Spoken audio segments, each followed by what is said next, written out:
everybody, and welcome to Words from the Wild, Herpetology 101. This is a bonus segment because it's actually airing on the same day as the final episode of Words from the Wild, so watch for that later. But I promised you I would talk about reptiles and amphibians, and I will do that. Let's take a look at our science graphic real quick. The study of reptiles and amphibians is called herpetology.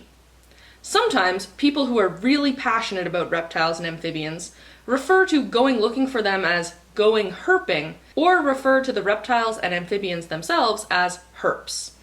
Next to marine biology, I think herpetology might be my favorite segment of biology.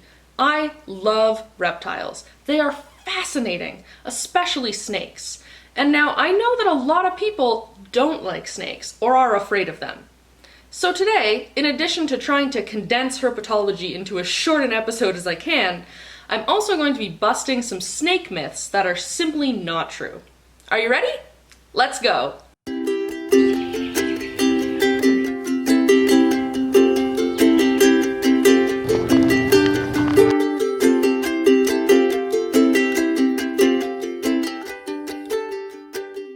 So, herpetology encompasses both reptiles and amphibians. What's the difference between reptiles and amphibians? That's a good question. The difference mainly has to do with their skin and their eggs. Amphibians have smooth, slimy skin, and they lay their eggs in water encased in gel. Reptiles have dry, scaly skin, and they have leathery egg cases, and they lay their eggs on land. Let's start with amphibians. The word for amphibian comes from the Greek word meaning double life. That's because they start their lives in the water, as tadpoles for frogs or toads, or efts if you're a newt or a salamander. And then they grow their legs and they emerge onto land and they live as a frog or toad or newt or salamander on land and water. Hence, double life. There are three main groupings of amphibians. Frogs and toads, that's the biggest one and the most common. Newts and salamanders, which includes axolotls, an aquatic salamander that you may have heard of just because they're such a cool, weird animal. And finally, caecilians, which, if you've heard of those, I'm impressed. Now, reptiles.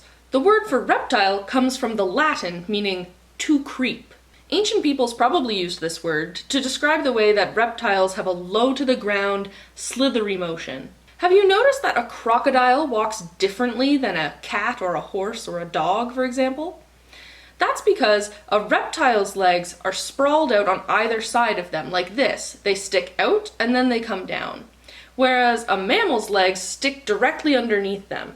The difference between these two positions are called sprawling for reptiles or erect for mammals. That's just a side fun fact. The different ways that creatures move on land is called terrestrial locomotion. There are four main groupings of reptiles: turtles, snakes and lizards, crocodilia, which includes alligators, crocodiles, and caiman, and the tuatara. The tuatara is an animal you may never have heard of. It's a lizard that's native to New Zealand, and the only reason that science identifies them as their own group is because they evolved off of a separate lineage. It's a bit complicated. Basically, the tuatara is very special. Its name comes from the Maori word, those are the indigenous people of New Zealand, meaning peaks on the back, because of its spiked back. The majority of reptiles on Earth are snakes and lizards. They fall under the classification squamata, from the Latin word for scaled. Now, I could easily do a whole Words from the Wild just on each of these groups. Each of these groups is full of incredible animals, cool colors, amazing adaptations and defense mechanisms. The list goes on and on. However, because I like snakes a lot, and because most people are the most afraid of snakes, I'm going to focus on snakes for a moment. So, as I said, I'm going to debunk some common snake myths. But before I do that, I have to do a thank you to two YouTube channels that have educated me so much about snakes and other reptiles. I really owe Emily from Snake Discovery and Clint from Clint's Reptiles a huge thank you for how much I have learned from their videos about herpetology and handling reptiles. Now, Snake Discovery and Clint's Reptiles are both YouTube channels that are dedicated to owning reptiles as pets and breeding them, and that might put some grown-ups off a bit. However, The educational material on these YouTube channels just can't be matched.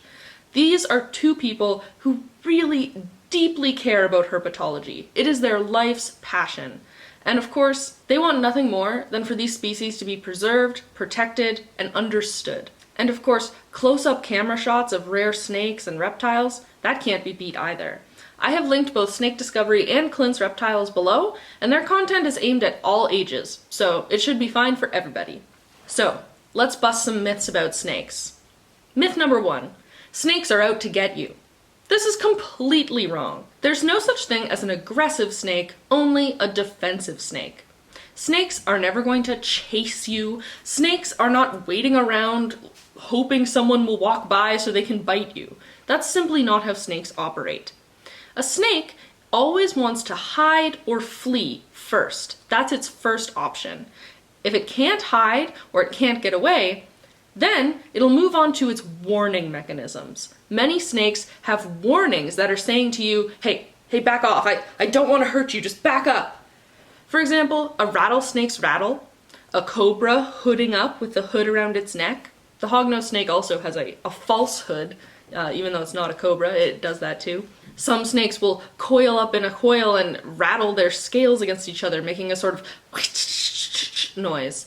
And then even some snakes will do what's called a false strike. So they'll hover with their mouth open like they're going to bite you, but then when they strike, they don't actually make contact. The snake didn't miss. It's intentionally not biting you. It's a warning. The snake is trying to say, please go away. I don't want to bite you today. Just leave me alone.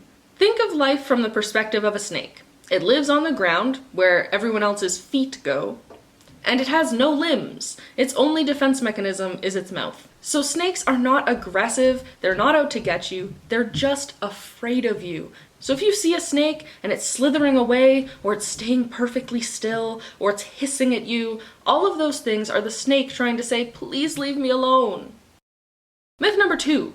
You can tell a snake is venomous from the shape of its eyes or its teeth. This is false. The shape of a snake's pupil, whether it's an up and down slit or a round pupil, primarily just tells us whether it's active at night or at day, nocturnal or diurnal. Snakes with round pupils are primarily active during the day, whereas those snakes with the slit pupil, they're primarily active at night. They have a slit pupil because they're much more sensitive to light. Same thing with the teeth. All snakes have teeth. You cannot use teeth to tell whether a snake is venomous or not. And while we're at it, let's make a distinction between venom and poison. There's no such thing as a poisonous snake. Poison has to be ingested, whereas venom is injected. Get the difference? Snakes are venomous, not poisonous. Myth number 3. This is actually several in one. Some myths include that snakes don't have bones, snakes are deaf, and snakes are cold and slimy. These are all wrong. First of all, snakes do have bones. Snakes are vertebrates. Remember how we talked about the difference between a vertebrate and an invertebrate? Well, snakes are vertebrates, which means they have a backbone. And here's a picture of a snake skeleton, just so you can see that I'm telling the truth. Notice how they also have bones that kind of look like a human rib, all the way down their body, attached to that spine. Also, snakes are not deaf. Just like frogs, they don't have ears that stick out in a way that we can see, but they do have mechanisms inside their skull that still allow them to hear. Finally, snakes are not cold and slimy. Snakes are actually warm and dry. Lastly, there are a ton of myths about constrictors. Constrictors are those snakes that wrap around their prey and squeeze it to kill it. Now, why are there so many myths about constrictors? Well, it's probably because snakes like the ball python or the boa constrictor are some of the most common pet snakes. Therefore, people that don't normally have interactions with snakes are hearing the most stories about constrictor snakes, and they usually end up in the news, and it's often a bad newspaper story, and then everyone gets really afraid of them. So, let's talk about constrictors for a minute. So, my mom messaged me the other day, and she was really worried because a 4-foot-long ball python had escaped in her hometown. And I said to her, Mom, first of all, it's only 4 feet long, so it can't hurt you. And second of all, it's a ball python. We know that ball pythons and boa constrictors are some of the most relaxed snakes, probably because we've been breeding them in captivity for so long. Ball pythons are incredibly chill. They are not going to hurt you. The most that 4-foot ball python was probably hoping to do was to find a warm, cozy spot somewhere, curl up, and sleep. Have you heard that urban legend about a woman who owned a boa constrictor, and she would wake up and find it stretched out straight next to her on the bed? And when she went to the vet said, "Oh my gosh, it's measuring to see if it can eat you." I heard that story when I was a kid, and it made me really afraid of snakes. But it's not true. It is an urban legend, a myth that has grown and changed over time so that we have no way of knowing where it originated or why people even started telling it. But the fact of the matter is, it's not true. Snakes simply do not display that behavior. No snake has ever measured to see whether it can eat something.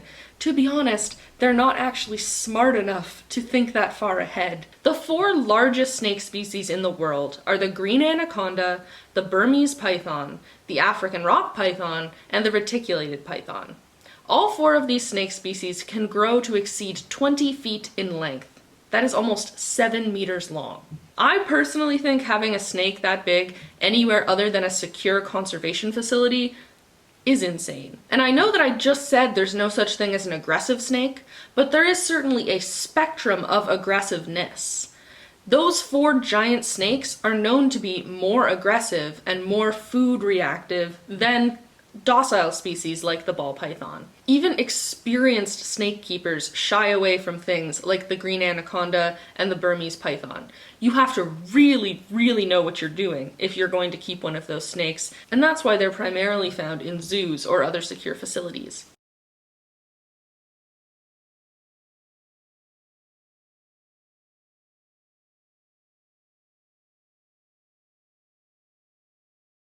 But of course, in Ontario, you're not going to be encountering any of those snakes in the wild. So now it's time to delve into the reptiles and amphibians of Canada. The most common snakes you'll be seeing around here are the garter snake. There are 2 variations of garter snake, the eastern garter snake and the butler's garter snake. You can tell the difference by the slight change in the shade of yellow. There's also the eastern ribbon snake. All 3 snakes look very similar, but you'll see that the ribbon snake has a red strip. The northern water snake, which I talked about in a previous episode, the Lake Erie water snake is lighter and redder in color than the northern water snake. One of the photos I used in the watery episode was actually a Lake Erie water snake. The Decay's brown snake. A little cutie, this snake only gets 50 centimeters long at maximum. The ones I've seen are teeny tiny, about 25 centimeters. I actually took this picture myself at Little Cataraqui Creek. The red-bellied snake is also tiny, with a maximum size of 40 centimeters. The smooth green snake, again, only 30 to 50 centimeters long. The milk snake. Although these are common, I've never seen a milk snake. I sure would like to, though. You can identify a milk snake by its distinct banding. Ontario is also home to the northern ring-necked snake, and some endangered snake populations, including the eastern hognose snake, the fox snake, the blue racer, the gray rat snake, and the queen snake. Lastly, Ontario has 1 venomous snake, called the Massasauga rattlesnake. Massasauga is an Ojibwe word, meaning great river mouth. It's endangered too. And no Massasauga rattlesnakes live anywhere near Kingston, Frontenac, so don't worry. Any snake you see around here will not be dangerous. Ontario also has a variety of salamander and newt species. Most commonly the red-backed salamander, the spotted salamander, and the red-spotted newt. Most salamanders and newts are endangered, so if you find one, you are very lucky indeed. Of course, in Ontario we also have turtles, frogs, and toads. You can check out all of the different species at the field guide website I've linked below. Oh, and Ontario only has 1 lizard. Did you know that? It's the 5-lined skink. The 5-lined skink can be found in North Frontenac. Isn't that exciting? It's endangered, and it would be a special, rare sighting for sure. Its only other habitat is up through the Kawartha Highlands and along Georgian Bay. So, that's everything I'm going to fit into today's bonus episode of Words from the Wild, Herpetology 101. There are almost 19,000 species of reptile and amphibian. I wish I could talk about them all, but just like I did with mammals, I'm going to close off by mentioning my top 10 favorite reptiles or amphibians. Number 1, the emerald tree boa. The emerald tree boa hangs out on a branch in this position almost all the time. Its beautiful bright green color and the delicate shape of its head are two of the reasons why I think this snake is the most beautiful snake in the world. 2. The leopard tortoise. Everyone's heard of the Galapagos tortoise or the sulcata tortoise from Africa, which is a common pet tortoise. And it probably shouldn't be, because remember that tortoises can live to be over 100 years old. But even if you've heard of those two tortoises, have you heard of the leopard tortoise? It's also from Africa and can get just as big and live for just as long. 3. The red-eyed alligator skink. A skink is a type of lizard. I just have a real fondness for this skink because of its amazing appearance, its red rings around its eyes, and just the fact that it looks like a tiny dragon. 4. The spiny soft-shelled turtle. This is a turtle that actually has been found in Ontario. I used to call them pancake turtles when I was little, even though that's actually not the correct name for them. But I always thought that their shell looked like a pancake. I also love their little snout-like noses. 5. Of course, all crocodilians are awesome. Crocodiles, alligators, and caiman. But have you heard of the Indian gharial? This is a bizarre crocodilian native only to India and highly endangered. It eats fish in particular, which is why it has such a long, narrow snout and long, narrow teeth. 6. The gargoyle gecko. I really like all geckos. I think they're cute. But the gargoyle gecko has a special spot in my heart. 7. Poison dart frogs. Now there's actually a ton of different kinds of poison dart frogs, but just for the purposes here, I've included a whole bunch of different colors that exist. Now with poison dart frogs, you may wonder why they're such bright colors, and that's actually part of the adaptation. These frogs are poisonous to ingest, so these frogs make themselves brightly colored as a way to warn predators, don't eat me, I'm poisonous and I am telling you with my bright, bright skin. 8. The Malcolm's pit viper. Just like with poison dart frogs, most vipers are brightly, brightly colored for the same reason. It's a warning. They're saying, hey, I'm really brightly colored and you know that that means I'm also deadly venomous. 9. The Arabian sand boa. I've included the Arabian sand boa because it is the derpiest snake. Its eyes are on top of its head. They kind of look like someone put googly eyes on a snake. Now the reason it has evolved like this is because the Arabian sand boa buries itself in sand and spends all of its time just hiding out under there. Much like the way the flounder fish has both of its eyes on one side of its body so that it can lie on the sea floor and look up, the Arabian sand boa has its eyes on top of its head so it can be buried in the sand but still see what's going on around it. And finally, the leatherback sea turtle. The leatherback sea turtle does swim in the waters near Newfoundland and around the maritime provinces of Canada, and it is a very rare, endangered turtle. The leatherback turtle is huge. Just look at this picture of a leatherback turtle next to a person. They are a sea turtle, which means that they are swimming in the ocean their entire lives, only coming up onto the beach to lay their eggs. Well, that's all for this bonus episode. I hope you've learned a lot about herpetology and reptiles and amphibians with me. And I hope that you can think about whether your fear of snakes is justified or more misinformed. Of course, it's okay to still be afraid of snakes, but we should recognize that they are not villains and they are not out to get us. Snakes are just living their snaky lives, minding their own business, and following their instincts. Snakes are not malicious, snakes are not evil, and snakes should be respected and left alone in their environments. Well, that's all for now, everybody. Maybe I'm gonna go herping later. But you'll see me soon in episode 7 right here on the YouTube channel, so keep your eyes peeled. Bye for now, and stay wild!